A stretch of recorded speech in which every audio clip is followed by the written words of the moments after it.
ఇవాళ అవ్వలేదు అన్నారు. ఈవినింగ్ పంపిస్తామన్నారు, ఇన్వెస్టిగేషన్ స్టార్ట్ చేస్తామన్నారు. ఏదైతే అటాక్ జరిగిందో దానికి కావాల్సిన సంబంధించిన సీసీటీవీ తీపించండి అని రిక్వెస్ట్ చేశాము. సార్ వాళ్ళు ఇన్వెస్టిగేషన్ స్టార్ట్ చేస్తామని చెప్పారు. అండ్ నా పైన మళ్ళీ నిన్న రాత్రి జరిగిన దాడి గురించి కూడా ఎంక్వైరీ చేస్తామని చెప్పారు. లేదు, దీంట్లోనే యాడ్ చేశారు. వాళ్ళ డీటెయిల్స్ తీసుకుంటున్నామని చెప్పారు. మొన్న ఎవరైతే దుండగులు అటాక్ అయ్యారో వాళ్ళందరి డీటెయిల్స్ కూడా తీసుకున్నారు. అండ్ వీటన్నిటికీ మోటివ్ ఎవరు ప్రధానంగా వీళ్ళందరినీ పంపించారు, అది శేఖర్ భాష పంపించాడా, శేఖర్ భాష త్రూగా రాస్తారని పంపించాడు, ఇంకా వాళ్ళ ఇన్వెస్టిగేషన్ లోనే తేలాలి. నన్నైతే బతకనివ్వకుండా ప్రతి నిమిషం భయంలో పెట్టి చేస్తున్నారు. పోలీసులు అండగానే నేను నమ్ముకొని వచ్చాను. ఇన్వెస్టిగేషన్ స్లో ప్రాసెస్ లో ఉంది అన్న దగ్గర కొంచెం బాధేసింది. బట్ ఇన్వెస్టిగేషన్ ఆఫీసర్ లేకపోవడంతో జరగలేదు. వాళ్ళు ఈవినింగ్ నుంచి స్టార్ట్ చేస్తామని చెప్పారు. మెయిన్ మోటివ్ ప్రాపర్టీ కోసమేనండి. ఇప్పుడు 1 year నుంచి మరి నేను ఉన్నాను. రాజ్ వెళ్ళిపోయి 1 year నుంచి సైలెంట్ గా ఉండి నేను సారీ చెప్పిన తర్వాత దాన్ని అవకాశంగా తీసుకొని అతను బుద్ధి చూపించాడనే చెప్పొచ్చు. అండ్ ప్రధానంగా ఇప్పుడు మళ్ళీ నేను రావడానికి కారణం ఏంటంటే శేఖర్ భాష. అది ఏ ఒక్కరు కూడా మీరు అడగట్లేదు. మీడియా మిత్రులు మీరన్నా అడగాలి అని కోరుకుంటున్నాను. విక్టిమ్ కి సంబంధించిన ఐడెంటిటీ రివీల్ చేయకూడదు.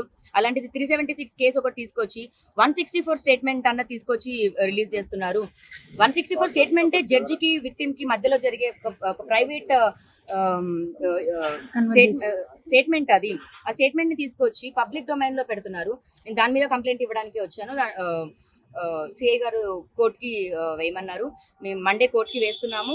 ఆ ఎవిడెన్స్ కోర్టు నుంచి వచ్చిన కాపీ, అది కోర్టు నుంచి వచ్చిన కాపీ శేఖర్ భాష చేస్తున్నందుకు శేఖర్ భాష పైన చర్యలు తీసుకోవాలని మేము కోర్టుని కోరుతాం. తర్వాత అంటే నేను లాస్ట్ 1 year ని ప్రొలాంగ్ చేసుకుంటూ వస్తున్నాను. సర్వైవల్ మాకే కష్టంగా ఉంది. ఇంట్రెస్ట్ ఎక్కడి నుంచి కట్టేది? రాస్తారని ఫోన్లే లేపని పరిస్థితిలో ఇంట్రెస్ట్ కట్టలేమండి, ఆగండి అని నేను ఏదో కప్పు పుచ్చుకుంటూ వస్తున్నాను. మీడియాలో అంతా గొడవ చూసిన తర్వాత వాళ్ళు ఆగలేక 2 days టైం ఇచ్చారు. ఇవ్వలేనండి, 2 days కాదు, నా తల తాకట్టు పెట్టినా నేను డబ్బులు ఇప్పుడు తీసుకురాలేను అన్నాను. తీసుకురాని పక్షంలో 1 week లో వచ్చి ఆక్యుపై చేసుకుంటామన్నారు. 10 రోజులైనా గడువు ఇవ్వండి అన్నాను. లేదు, నిన్నటి నుంచి కౌంట్ చేసి 1 week లో తీసుకుంటామన్నారు. That means 6 days. స్టార్ట్ చేశానండి. ప్యాకింగ్ స్టార్ట్ చేసేసాను. నాకు సేఫ్టీ చాలా ఇంపార్టెంట్. విదిన్ 2-3 days లో నేను సామాన్లు అన్న వెన్నైతే షిఫ్ట్ చేసుకుంటాను. రాజు వాళ్ళ పేరెంట్స్ ని కూడా అడగడం జరిగింది, మీకు ఏమైనా సామాన్లు కావాలా అని. రాజుతో మాట్లాడి చెప్తామన్నారు. ఏం జరుగుతున్నా సరే రాజు వాళ్ళ పేరెంట్స్ కి కానీ ఇంట్లో ఉన్న కేర్ టేకర్ రవితేజకి కానీ ఇన్ఫార్మ్ చేయడం జరుగుతుంది. అన్నయ్య నేను ఈ స్టెప్ తీసుకుంటున్నానని చెప్పడం జరుగుతుంది. చెప్పకుండా అయితే ఏది చేసేది లేదండి. రాజు వాళ్ళ అటాక్లు అయితే నేను చేయలేను, చెప్పడం జరుగుతుంది. అండ్ సామాన్లు అన్నది కూడా షిఫ్ట్ అయిపోతాయి. కాకపోతే హౌస్ కీస్ హ్యాండ్ ఓవర్ చేయడం మాత్రం నేను చేసి వెళ్ళిపోతాను. తెలంగాణ మినిస్టర్ అండి, వాళ్ళ దగ్గర నుంచి మేము మనీ అప్పు తీసుకోవడం జరిగింది. టోటల్ 55 lakhs తీసుకున్నాము. 4 years అవుతుంది తీసుకొని. నేను రాజ్ తీసుకున్నాము. అండ్ లాస్ట్ 2 years నుంచి మేము ఇంట్రెస్ట్ పే చేయట్లేదు. మాకున్న గొడవల వల్ల టైం అడుగుతూ వచ్చాను. నిన్న జరిగిన గొడవల వల్ల నిన్న సాయంత్రం నాకు కాల్ చేశారు. రాజుకి కాల్ చేస్తున్నారంటే రెస్పాండ్ అవ్వట్లేదు. సో 2 days లో మాకు మనీ ఇవ్వాలి అని అడిగారు. మనీ ఇవ్వకపోతే 1 week లో ఆక్యుపై చేస్తామన్నారు. సో నేను వచ్చి ఆక్యుపై చేసుకోమని చెప్పాను. నా హ్యాండ్ ఓవర్లో ఉన్నప్పుడే నేను వాళ్ళకి హౌస్ ఇవ్వడం అనేది జరుగుతుంది. నేను హౌస్ వెకేట్ చేస్తాను. కానీ రాజుతో నా 55 lakhs ఇచ్చినా సరే హౌస్ డాక్యుమెంట్స్ కానీ హౌస్ రాజుతోకి హ్యాండ్ ఓవర్ చేయొద్దు అని నేను కోరుతాను. ఎందుకంటే అందులో నా వాటా కూడా ఉంది కదా. ఏంటి అని మాకు కోర్టు తెలియ వరకు హౌస్ అయితే ఇంకా నాకు కానీ రాజుకి కానీ జరగదు. మధ్యలో మేము ఎవరి దగ్గర అయితే తీసుకున్నామో వాళ్ళు హ్యాండ్ ఓవర్ చేసుకోవడం జరుగుతుంది. ఇప్పుడు ఎందుకు రాజు కదండి రావాలి. రాజ్ తరుణ్ వచ్చిన తర్వాత మా మమ్మీ డాడీ కూడా ఉంటారు అని చెప్పి రావాలి. ప్రాపర్టీ మాది అని చెప్పి రాజ్ తరుణ్ పేరెంట్స్ వచ్చారు. వాళ్ళిద్దరు వచ్చి ఉంటే నేను యాక్సెప్ట్ చేసేదాన్ని. కానీ రావడం దాడి చేసుకుంటూ వచ్చారు. దాడి వల్ల నేను చాలాసేపు రానివ్వలేదు. But end of the day మళ్ళీ మా ఆంటీ అంకులే కాబట్టి మేము మాట్లాడుకున్నాము. ఒక కనెక్షన్ మళ్ళీ నాకు ఆంటీకి ఏర్పడింది. ఎంత తిట్టుకున్నా సరే నాకైతే వాళ్ళ మీద ఎవరి మీద కోపం ఉండదు. నేను వాళ్ళందరినీ రానిచ్చాను. ఇప్పుడు ఒక 5-6 days లో లెస్ దాన్ వీక్ లో ఆక్యుపై చేసుకుంటారు. ఆక్యుపై చేసినప్పుడు అందరికీ తెలుస్తుంది.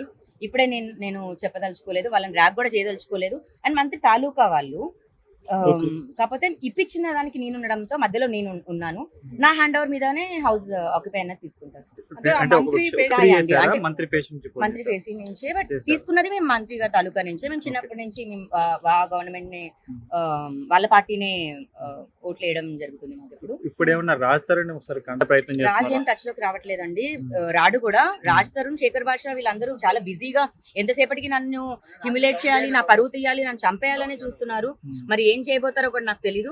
బట్ ఇప్పుడు వారం వరకు అయితే నాకు ప్రొటెక్షన్ కావాలని అడిగాను. హౌస్ హ్యాండ్ ఓవర్ చేసే వరకు అయితే అట్లీస్ట్ నేను ఉండాలి కదా.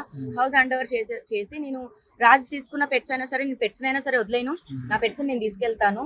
నేనే పెంచుకున్నాను పిల్లల్లాగా, ఇంకా నా దగ్గరే ఉంటాయి. హౌస్ అయితే నాకు కాదు, రాజ్కి కాదు, మా కేసు తేలే వరకు ఎవరి దగ్గర అయితే మేము తీసుకున్నామో వాళ్ళు హ్యాండ్ ఓవర్ చేసుకుంటారు. అందులో రాజ్ చెక్స్ ఇవ్వడం జరిగింది. ఆల్రెడీ 2 చెక్స్ వేశారు. ఇప్పుడు రాజ్ పైన సివిల్ అండ్ క్రిమినల్ కేసెస్ కూడా వాళ్ళు కూడా వేయబోతున్నారు. ఎందుకంటే చెక్స్ బౌన్స్ అయిందంట. అండ్ మాకు ఇప్పుడు ₹1,00,00,000 వరకు ఇంటి మీదే అప్పు ఉందండి. ఇన్ని రోజులు మేము చెప్పలేదు, పర్సనల్ విషయం కాబట్టి ఎందుకు పరుగు పోతుందని చెప్పలేదు. ఈ రోజున వాళ్ళు మా ఇల్లు అని వచ్చి చెప్పారు కాబట్టి ₹1,00,00,000 10 సంవత్సరాల ముందు ₹1,00,00,000 కొన్న ఇల్లు ఇది పెడితే మరి 10 సంవత్సరాల నుంచి వాళ్ళు ₹1,00,00,000 తీసుకున్న అప్పుకి మరి ఎన్ని కోట్లు ఇప్పుడు రాజ్ నుంచి బయటకు కడతాడో నేను చూస్తాను. ఇప్పుడు రాజ్కి అగేన్స్ట్ గా నేను ఫైట్ చేస్తాను. ఆ ₹1,00,00,000కి ఇన్ని రోజులు తీసుకున్న వడ్డీ కూడా నేను కట్టిస్తాను. ప్రతిదానికి నోట్స్ ఉన్నాయి, ప్రామిసరీ నోట్స్ ఉన్నాయి, రాజ్ చెక్స్ ఉన్నాయి, రాజ్ వాళ్ళ పేరెంట్స్ చెక్స్ ఉన్నాయి. రాజలక్ష్మి గారి కానివ్వండి, బసవరాజ్ మిడమర్తి గారి కానివ్వండి, అందరు చెక్స్ ఉన్నాయి. వాళ్ళందరిపైన ఇప్పుడు చెక్ బౌన్సెస్ కేసెస్ కూడా వేస్తున్నారు. మండే నుంచి రాజ్ పేరెంట్స్ పైన చెక్ బౌన్సెస్ కేసెస్ అన్ని రిజిస్టర్ అవుతున్నాయి. తీసుకున్నామండి తీసుకున్నారు. 10 లక్షలు ఇవ్వాల్సి వచ్చింది. సినిమా చేస్తానని అడ్వాన్స్ తీసుకున్నాడు. సో రాజ్ తరుణ్ మేనేజర్ ని అప్రోచ్ అయ్యి వాళ్ళు డబ్బులు కట్టాలి అని అన్నప్పుడు రాజ్ తరుణ్ దగ్గర డబ్బులు లేవు. అప్పటికప్పుడు అతను 25 లక్షలు కట్టాలి అన్నప్పుడు మంత్రిగా తాలూకా దగ్గర నుంచే ఇమీడియట్ గా తీసుకోవడం జరిగింది. బట్ రాజ్ తరుణ్ కి అయితే తెలుసు, ఎందుకంటే సంతకాలు పెట్టింది అతనే. అఫిడవిట్ లో సంతకాలు పెట్టి ఒరిజినల్ డాక్యుమెంట్స్ 21 లో అండి, మంత్రి గారి సమక్షంలోనే తీసుకున్నాము. అప్పటి మంత్రి ప్రస్తుత మంత్రి అండి. సో అవునండి, సమక్షంలోనే తీసుకున్నాము. మొత్తం 255 lakhs అయింది. దానికి ఇంట్రెస్ట్ మరి 2 years నుంచి ఇప్పుడు ఇంట్రెస్ట్ కట్టినా సరే నేనైతే హౌస్ రాష్ట్రానికి అయితే ఇవ్వను. ఎందుకంటే నా పరిస్థితి ఏంటి అన్నది నా కేసు తేలే వరకు అయితే ఇవ్వనివ్వను. నేను తిరిగి వాళ్ళని కోరింది అదే. నేను ఆడపిల్లగా ఇంకా మరి నాకు ప్రభుత్వమే న్యాయం చేయాలి. కోర్టులో కేసు ఉంది కాబట్టి నేను సేఫ్ గా కూడా ఉండాలి. కాబట్టి ఇక మీదట నేను ఎక్కడ ఉండబోతున్నాను ఏంటి అన్నది నేను ప్రైవేట్ గా ఉంచుకోవాలి. కాబట్టి ఇక్కడి నుంచి వెళ్ళిపోతున్నాను. హౌస్ వాళ్ళు ఆక్యుపై చేసుకుంటారు. అండ్ పావని బోల్వాడ్ లో విల్లా నెంబర్ 13 లావణ్య ఇల్లు కాదు, రాజ్ ఇల్లు కాదు. ఇల్లు ఇప్పుడు అదే అండి, ఇప్పుడు ఎవరైతే అప్పు తీసుకున్నామో వాళ్ళే 1 week లో రిజిస్టర్డ్ డాక్యుమెంట్ రాజ్ తరుణ్ పేరు మీద ఉన్నప్పటికీ దాంట్లో మేము గడువు లోపు కట్టనప్పుడు ఆక్యుపై చేసుకోవచ్చు అన్న కండిషన్స్ అప్లైస్ లో కూడా రాజ్ తరుణ్ సైన్ చేయడం జరిగింది. సో ఇప్పుడు వాళ్ళు తీసుకున్నప్పుడు మరి వాళ్ళకే చెందుతుందండి.